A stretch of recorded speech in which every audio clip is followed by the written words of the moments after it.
Hello dear students, chapter 2 linear equation in one variable. इस chapter के under में हमने कल कुछ लीनियर इक्वेशंस के सॉल्यूशन देखे थे और उसका सॉल्यूशन की चेकिंग भी हमने देखी थी। अब यहाँ पे उस लीनियर इक्वेशन के कुछ एप्लीकेशन हमको देखने हैं। एप्लीकेशन मीन्स हमको कुछ वर्ड प्रॉब्लम्स दिए जाएंगे, उसकी हेल्प से हमको पहले लीनियर इक्वेशन फॉर्म करना है, बनाना है और उस फिर लीनियर इक्वेशन को सॉल्व करके वैल्यू फाइंड आउट करनी है। तो यहाँ पे हम इसको एग्जाम्पल से ही स्टार्ट करेंगे। First example 5, what should be added to twice the rational number -7/3 to get 3/7। मतलब कौन सा -7/3 में हम ट्वाइस ऑफ रैशनल नंबर -7/3 -7/3 के ट्वाइस में हम कौन सा रैशनल नंबर ऐड करें कि हमको 3/7 मिले। तो अब हम जो आंसर निकालना है उसको हम एक वेरिएबल एज्यूम कर लेते हैं। So let x be added to twice of rational number -7/3 to get 3/7। Means यदि हम -7/3 के ट्वाइस में x ऐड कर दें तो हमको 3/7 मिलता है, ऐसा हमने एज्यूम किया। अब इसकी हेल्प से हम पहले इक्वेशन बनाएंगे। x plus twice of -7/3 equals to 3/7। हमने क्या किया, -7/3 का ट्वाइस किया, उसमें x ऐड किया और वो 3/7 के इक्वल होना चाहिए, यही हमको दिया था। तो इससे हमने इक्वेशन फॉर्म किया। अब हम इक्वेशन सिंप्लीफाई कर रहे हैं। x - 14/3 is equals to 3/7। अब यहाँ देखिए x हमारा लेफ्ट साइड में है, क्लियर है। अब हम -14/3 को यदि यहाँ से कैंसिल करना है तो हमको 14/3 ऐड करना पड़ेगा। Add 14/3 on both side, we get x - 14/3 plus 14/3 equals to 3/7 plus 14/3। Minus plus 14/3 cancel कर दिए हमने, तो x इज इक्वल्स टू आया 9 plus 98/21 which is equals to x is equals to 107/21 and so our answer is 107/21 means 107/21 should be added to twice of -7/3 to get 3/7। मतलब हम -7/3 के twice में 107/21 add करेंगे तो हमको 3/7 मिलेगा। तो इस तरीके से हमको वर्ड प्रॉब्लम सॉल्व करने हैं। और स्टूडेंट्स, वर्ड प्रॉब्लम का चेकिंग हम नहीं करेंगे तो भी चलेगा, उसका चेकिंग हम ओरली कर सकते हैं। नेक्स्ट एग्जाम्पल है example 6। The perimeter of a rectangle is 13 centimeter and its width is 2:3/4 centimeter. Find its length. Solution देखिए। Let the length of rectangle be x centimeter. यहाँ पे हमको क्वेश्चन में क्या दिया है, पेरीमीटर ऑफ रेक्टेंगल 13 सेंटीमीटर और उसकी विड्थ हमको दी है 2:3/4 सेंटीमीटर और हमको लेंथ निकालनी है। तो हमको जो वैल्यू फाइंड आउट करनी है उसको हम एक वेरिएबल मान लेंगे। So let the length of rectangle be x centimetre. अब हमको गिवन क्या है, विड्थ ऑफ रेक्टेंगल 2:3/4 सेंटीमीटर। अब इसको हम सिंपल फ्रैक्शन में कन्वर्ट करेंगे। 2 × 4 8 + 3 11/4 सेंटीमीटर हो जाएगा ये। So now we know that perimeter of rectangle is equals to twice in bracket length plus width. मतलब ट्वाइस इन ब्रैकेट लेंथ हमारा इधर हमने x एज्यूम किया है और विड्थ अभी हमने निकाला है 11/4। सो 2 × इन ब्रैकेट x + 11/4 सेंटीमीटर, ये क्या हो गया, पेरीमीटर हो गया। बट हमको क्वेश्चन में दिया है perimeter of rectangle is 13 centimetre. Rectangle का पेरीमीटर 13 सेंटीमीटर दिया है, मतलब दोनों भी रेक्टेंगल के पेरीमीटर हुए। तो हम दोनों को इक्वेट करके इक्वेशन बनाएंगे। Twice in bracket x + 11/4 is equals to 13। अब हम देख रहे हैं कि लेफ्ट साइड में ब्रैकेट ब्रैकेट के साथ 2 का मल्टीप्लिकेशन है, तो उसको यदि हटाना है तो 2 से डिवाइड करना पड़ेगा। डिवाइडिंग बोथ साइड बाई 2, दोनों को हमने 2 से डिवाइड किया। देखिए तो लेफ्ट साइड में 2 कैंसिल होके x + 11/4 बचा और राइट साइड 13/2। अब 11/4 एडिशन में है, उसको कैंसिल करने के लिए सब्ट्रैक्ट करना पड़ेगा। Subtract 11/4 from both side. So x plus 11/4 minus 11/4 is equals to 13/2 minus 11/4 equals to x is equals to 26 minus 11/4, and which gives x is equals to 15/4. और 15/4 को हम मिक्स नंबर में यदि शो करें तो x इज इक्वल्स टू 3:3/4, मतलब 4 को यदि 15 से डिवाइड करें तो 4 12 और रिमाइंडर बचेगा 3. सो हम उसको लिख सकते हैं 3:3/4. So the length of rectangle is 3:3/4. अब हमने इसको मिक्स फॉर्म में क्यों चेंज किया? क्योंकि हमको विड्थ भी उसकी मिक्स फॉर्म में दी थी, इसलिए हम लेंथ भी मिक्स फॉर्म में लिखेंगे. तो ये हुआ हमारा दूसरा एग्जाम्पल. अब next example 7. The present age of Sahil's mother is 3 times the present age of Sahil. After 5 years their ages will add to 66 years. Find their present ages. सबसे पहले प्रेजेंट एज मतलब क्या होता है? आज का एज, मतलब किसी का भी आज का जो एज होता है उसको हम प्रेजेंट एज बोलते हैं. तो अभी हमको यहाँ पे क्या फाइंड आउट करना है? Find present ages of Sahil and mother. साहिल और उसकी मम्मी का प्रेजेंट एज हमको फाइंड आउट करना है. तो अब हम यहाँ पे किसको एक्स मानेंगे? हम ऐसी वैल्यू एक्स मानेंगे जो दूसरे पे दूसरा उस पर डिपेंड होगा. अब यहाँ पे देखिए, the present age of Sahil mother is 3 times the present age of Sahil. मतलब यदि मुझे साहिल का एज मालूम होता तो साहिल की मदर का एज कितना है? 3 times साहिल्स एज. साहिल के एज का 3 टाइम है. तो साहिल की मदर का एज साहिल के एज पे डिपेंड है. सो हम साहिल के एज को एक्स मानेंगे. तो let the present age of Sahil be x years. So given that Sahil's mother age 3 times the Sahil's present age, मतलब 3x years हो जाएगा. आफ्टर 5 years मतलब 5 साल के बाद, 5 years के बाद सभी के एज 5 प्लस हो जाएंगे. सो एज ऑफ साहिल कितना हो जाएगा? साहिल का आज का एज x है, तो 5 साल के बाद x + 5 years हो जाएगा. एंड एज ऑफ मदर आज 3x है, तो 5 साल बाद 3x + 5 हो जाएगा. तो पहले हमने उनके 5 साल बाद के एजेस निकाल लिए. अब हमको कंडीशन क्या दी है? After 5 years sum of ages of both is equals to 66 years. मतलब 5 साल के बाद दोनों के एजेस 66 years हो जाएंगे, दोनों के एजेस का एडिशन.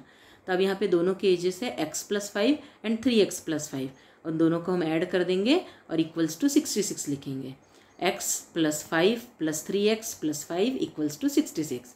तो अब यहाँ x यदि हम ऐड करें तो x + 3x 4x हो जाएगा और 5 + 5 10 हो जाएगा. सो 4x + 10 इज इक्वल्स टू 66.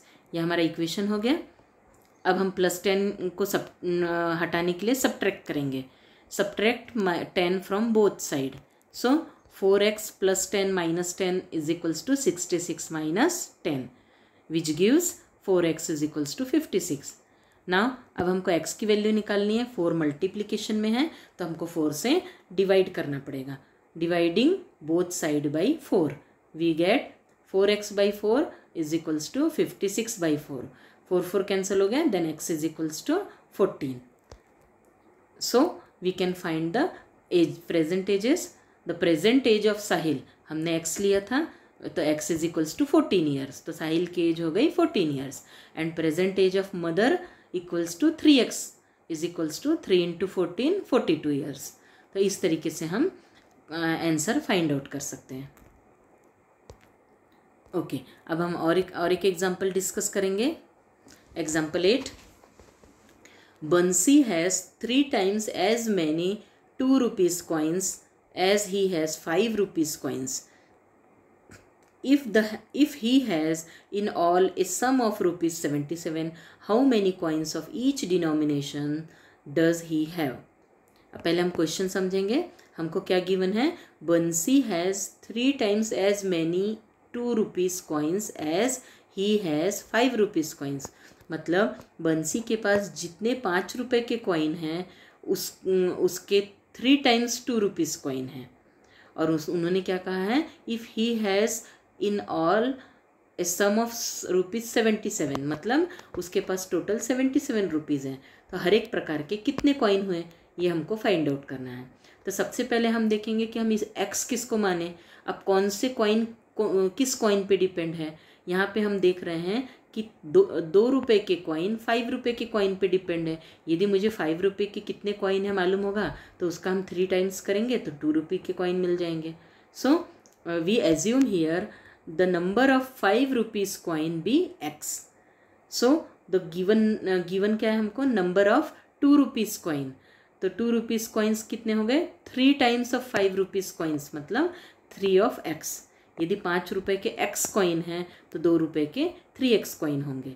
अब हमको ये कॉइन तो मालूम है, पर अब उस कॉइन से रुपए कितने हुए, तो अब अमाउंट फ्रॉम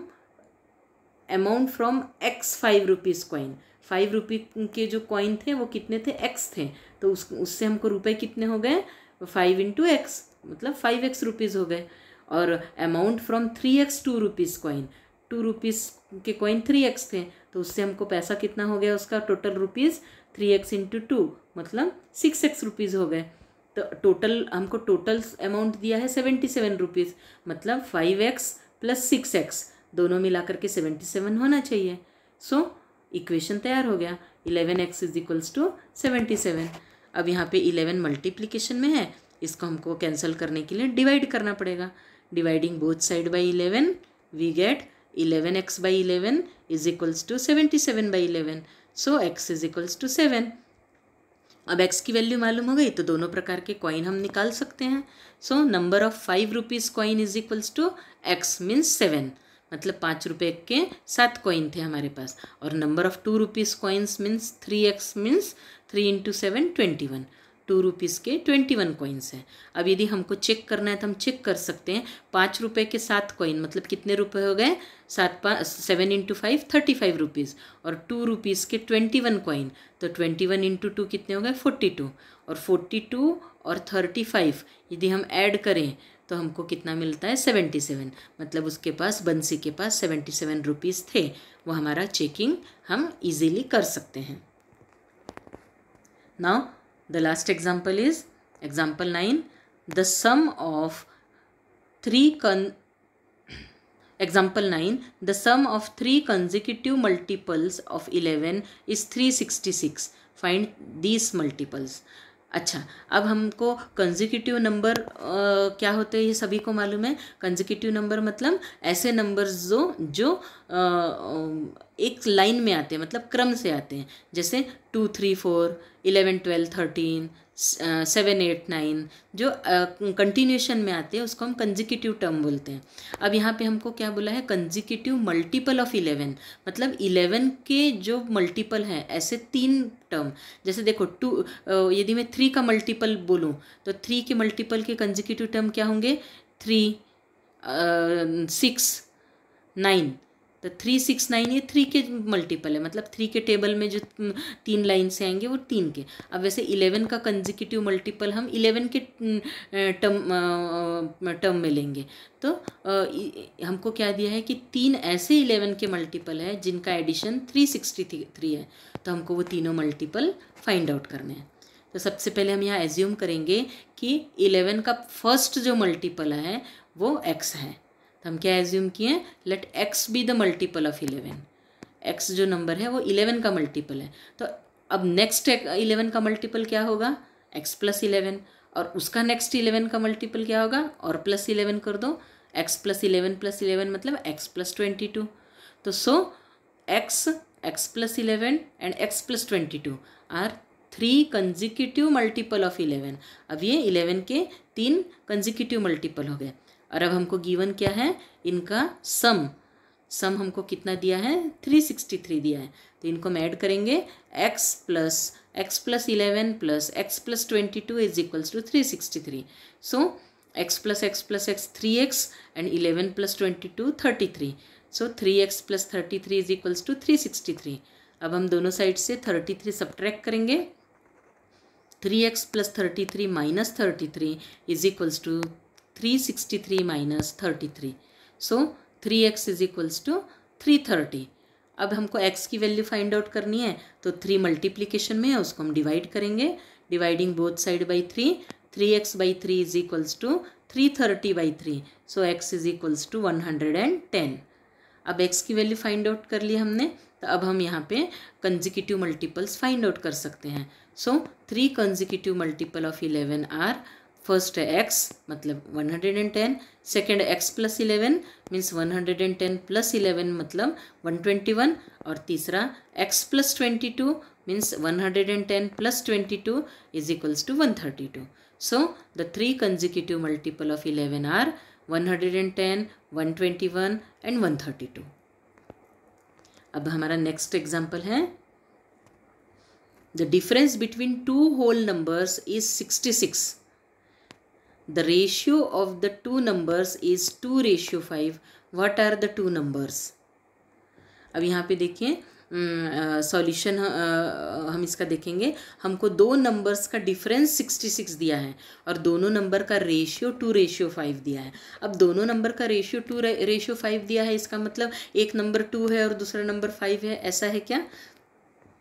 ऐसा नहीं होता। इसको हम एक छोटे से एग्जाम्पल से समझेंगे। ये देखो साइड में मैंने लिखा है, यदि हमको दो नंबर्स 15 और 10 दिए हैं और मैं उसका यदि रेशियो निकालूँ 15/10, तो ये 15/10 ये लीस्ट फॉर्म में नहीं है।